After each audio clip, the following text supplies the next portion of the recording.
Thank the Minister, and I call the honourable member for North Sydney. Thank you. I move amendments 1 to 3 as circulated in my name together.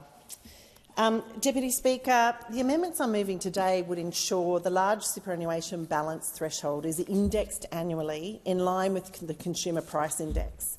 As it stands, the $3 million large superannuation balance threshold established in the Treasury Laws Amendment, Better Targeted Superannuation Concessions and Other Measures Bill of 2023, is not indexed, leaving the decision of when and if to lift the threshold to a future government at some unknown time.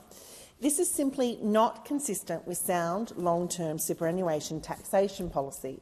It does not provide sufficient certainty to those with money in super or the super industry, and if left unaddressed, it will create intergenerational inequities.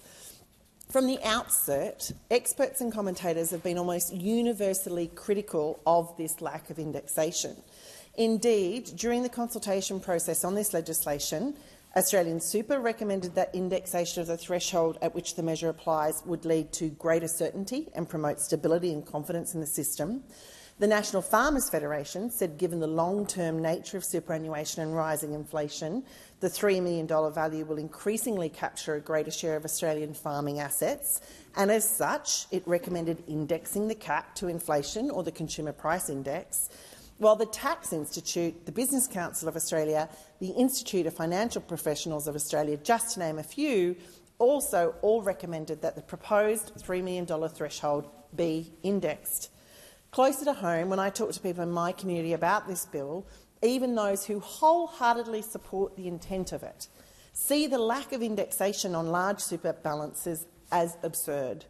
Without indexation, the threshold does not currently account for inflation, and therefore reform most certainly will impact more and more ordinary Australians over time. The Treasurer has said that from 2025, the concessional tax rate applied to future earnings for balances above $3 million is expected to apply to around 80,000 people. However, alternate modelling by the Financial Services Council puts that figure closer to 500,000 Australians if the cap remains unindexed, and the number of people impacted in their lifetime would include more than 200,000 Australians under the age of 30. The lack of indexation is out of step with current accepted tax principles, with most other elements of our super system being indexed, from contribution limits to the transfer balance cap and lump sum benefits.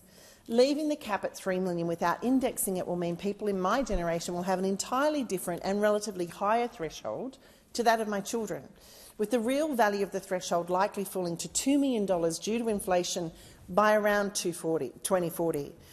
Take the example of a current 30-year-old. By the time they retire at the age of 65, the real value of the cap will have fallen to $1.3 million, assuming inflation of just 2.5%. If inflation is higher, say 4%, the real value would actually be $760,000, quite the departure from a $3 million cap. Ultimately, my electorate in North Sydney and many individuals and stakeholders across this country broadly support the intent and principle of this bill, that is to rein back generous tax breaks for super balances that are beyond what is currently deemed necessary to fund a comfortable retirement. However, in its current form and without indexation, this legislation leaves many deeply concerned. The large superannuation balance threshold should be indexed to keep pace with inflation, to avoid bracket creep, and to ensure greater intergenerational fairness.